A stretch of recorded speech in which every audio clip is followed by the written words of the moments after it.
से अपन पढ़ेंगे कक्षा 12वीं की केमिस्ट्री की यूनिट 2 सॉल्यूशन अर्थात विलियम के अंतर्गत एक इंपॉर्टेंट टॉपिक आता है, वो है राउल्ट का नियम, जो कक्षा 12वीं की केमिस्ट्री में सबसे ज्यादा महत्वपूर्ण है।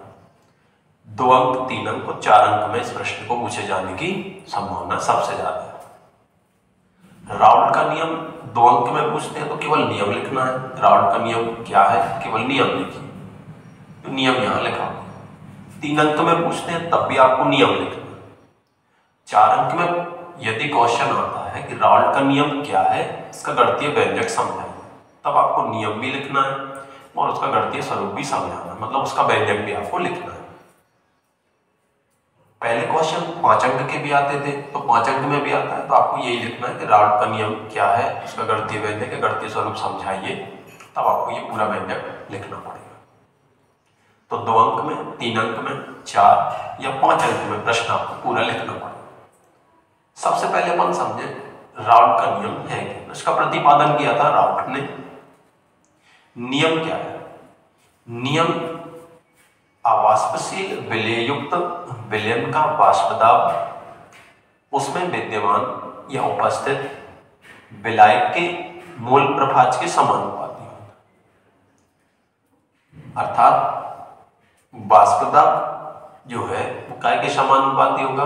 विलय और विलायक के बीच में विलायक के मूल प्रभाव, विलायक को कहीं कहीं शुद्ध विलायक वो वही भाग, अर्थात PS समानुपाती x0। डेफिनेशन को अपन कुछ बुलेट्स में डिवाइड करके पढ़े ताकि इजी हो जाए। जैसे इसमें 4 बुलेट्स बनते हैं। पहला वाला बुलेट्स ये कहता है अवाष्पशील विलय युक्त, अगला बुलेट्स कहता है विलयन का वाष्प दाब उसमें विद्यमान विलायक के मूल प्रभाज या मूल अंश के समानुपाती। अब सबसे पहला प्रश्न है कि अवाष्पशील विलय क्या? विलय क्लियर है, पहले लेक्चर में अपन पढ़ चुके, जो आपको पता है। फिर विलयन क्लियर है, अपन पहले पढ़ चुके हैं। विलायक से भी आप परिचित हो और ये भी हमने आपको पढ़ा है, मूल प्रभाज, मूलकता नाम पता, जो आपको वीडियो में मिलेगी। अवाष्पशील विलय मतलब नॉन वोलेटाइल बोलते हैं इसको, मतलब ऐसा विलय जो वाष्प में परिवर्तित ना हो, मतलब जिसकी वाष्प में प्राप्त ना हो, वो अवाष्पशील विलय है। ऐसा विलय जिसकी वाष्प में बन जाए वो वाष्पशील विलय है। अब वाष्प दाब क्या होता है? वाष्प दाब कहलाता है वाष्प के द्वारा लगाया गया दाब। जब अवाष्पशील विलय युक्त विलयन का वाष्प दाब उसमें उपस्थित शुद्ध विलायक के मूल प्रभाज के समानुपाती, अर्थात PS समानुपाती x।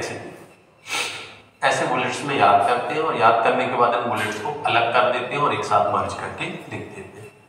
2 नंबर 3 नंबर में लिख सकते हैं। अब इसका आता है व्यंजक। तो व्यंजक में 3 स्टेप होते हैं, एक जहां से शुरू होता है, एक जहां के का मान रखते हैं और एक लास्ट डेल में के हिसाब से वो व्यंजक कंप्लीट होता है। व्यंजक के कुछ स्टेप होते हैं, वो स्टेप आपको मेमोरी में रखने होंगे, तब आप व्यंजक कंप्लीट कर सकते हैं। तो व्यंजक सबसे पहले शुरुआत से देखें। शुरुआत में इन 2 यूनिट के बारे में कहा गया है, PS और x0। ये प्रेशर सॉल्यूशन है, x से मूल प्रभाज को दर्शाते हैं, x0 या x1 या अपन उसको A और B भी लिख सकते हैं।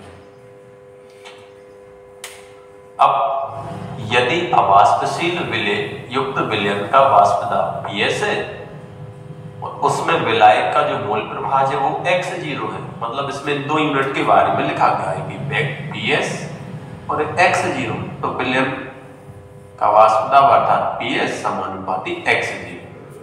क्लियर? अब समानुपाती हटाएंगे, स्थिरांक आ जाएगा, तो PS बराबर K इंटू x0, ये एक समीकरण का नंबर कर सकते हैं। अब K के बारे में लिखना है, तो K एक नियतांक है या स्थिरांक है जिसका मान काय के बराबर होता है P0, मतलब शुद्ध विलायक के वाष्प दाब।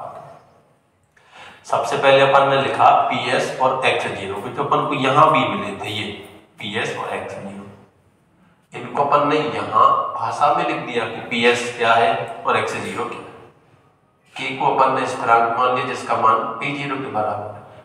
अब इस के स्थान पे अपन ये P0 रिप्लेस कर देंगे। ये लिखा समीकरण 1 में के का मान रखा, ये वाला समीकरण PS बराबर P0 इंटू x0 हो जाएगा। अब अगला स्टेप आता है डेल P के बारे में। डेल P क्या होता है? यदि विलायक में अवाष्पशील विलेय पदार्थ मिलाने पर वाष्पदाब में अवनमन डेल P हो, यदि अवनमन डेल P का मतलब होता है किसी भी यूनिट के साथ यदि डेल उपयोग होता है, del V, del T, del N, उसका मतलब होता है परिवर्तन। परिवर्तन दो तरीके से होता है, कम से ज्यादा या ज्यादा से कम। तो जिस परिस्थिति में जैसे होता है वैसा उसको लिखते हैं। यहाँ परिवर्तन प्रेशर का है, वाष्पदाब वेपर प्रेशर का है, वो डेल के साथ में P लिखते हैं और P0 माइनस PS लिखते हैं, क्योंकि P0 शुद्ध विलायक का वाष्पदाब है और PS विलयन का वाष्पदाब है। शुद्ध विलायक का वाष्पदाब ज्यादा होता है, विलयन का वाष्पदाब अपेक्षाकृत कम। डेल P बराबर P0 माइनस PS। अब डेल P में ये जो P0 है, ये जो कहते हैं PS का मान अपने पास है, ये तो यहाँ रिप्लेस कर देते हैं PS का मान, तो क्या हो जाता है P0 इंटू x0। अब एक स्टेप और आपको जो याद रखना पड़ेगा वो है x1 plus x0 is equal to 1, मतलब विलेय का मूल प्रभाज और विलायक के मूल प्रभाज का योग, ये काम होता है, ये आपको मेमोरी में रखना पड़ेगा। तो x1 plus x0 is equal to 1, पक्षांतर करके साइड लाएंगे तो x1 बराबर 1 माइनस x0, ये वैल्यू यहाँ पुटअप करते हैं, इनको कॉमन करते हैं तो P0 1 माइनस x0 हो जाता है। इसके स्थान पे वैल्यू रखते हैं 1x1, जो कि अपन यहाँ से लिए, तो हो जाता है डेल P बराबर P0 इंटू x1। अब अगला स्टेप जो है वो है डेल P की वैल्यू से, मतलब डेल P बराबर क्या होता है P0 माइनस PS, तो डेल P के स्थान पे रखते हैं P0 माइनस PS और ये जो करना रहता है पक्षांतर करके नीचे लाते हैं, ये हो जाता है P0 minus PS upon P0 is equal to x1। इस व्यंजक को कहते हैं वाष्पदाब का अपेक्षित अवनमन, जो काय के बराबर होता है x1। x1 क्या होता है? x1 होता है विलेय का मूल प्रभाज। व्यंजक कंप्लीट हो जाता है।